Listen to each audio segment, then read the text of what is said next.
Time period क्या होता है, तो time taken to complete one oscillation in alternating current is called time period. जो टाइम लगता है कंप्लीट करने में एक ओसिलेशन को अल्टरनेटिंग करंट में, उसे टाइम पीरियड बोलते हैं। 2 पाई/ओमेगा होता है। फ्रीक्वेंसी क्या होता है, नंबर ऑफ ऑसिलेशन पर सेकेंड। जितना नंबर ऑफ एक सेकेंड में कितने नंबर ऑफ ऑसिलेशन हुए उसे फ्रीक्वेंसी बोलते हैं।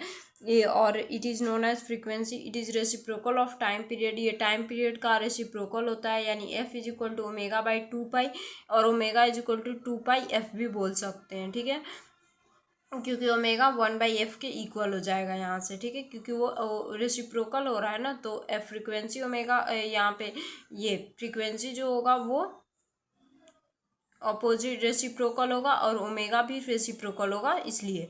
और यहाँ पे एवरेज वैल्यू और मीन वैल्यू ऑफ एसी देखते हैं। The amount of charge flowing through DC in same time charge flowing to AC in the half time period, then the current is known as average current और mean value of current. यहाँ पे देखो, the amount of current flow करता है as DC में, वो same time में charge flow करता है एसी में हाफ टाइम पीरियड में, तो वो जो करंट जो होता है उसे हम लोग एवरेज करंट और मीन वैल्यू ऑफ करंट बोलते हैं।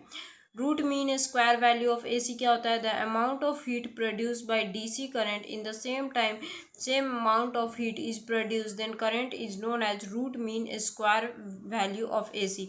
जो अमाउंट ऑफ हीट प्रोड्यूस हुआ है डीसी करंट में, वो सेम टाइम में same amount of heat produce होता है करंट में, देन करंट में, तो उसे हम लोग root mean square value of AC बोलते हैं।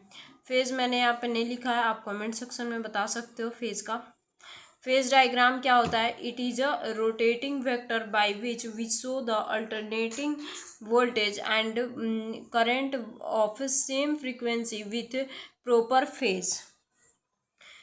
ये एक रोटेटिंग वेक्टर है जिसमें कि हम शो करते हैं कि अल्टरनेटिंग वोल्टेज एंड करंट जो होता है वो सेम फ्रीक्वेंसी में प्रॉपर फेज में होता है।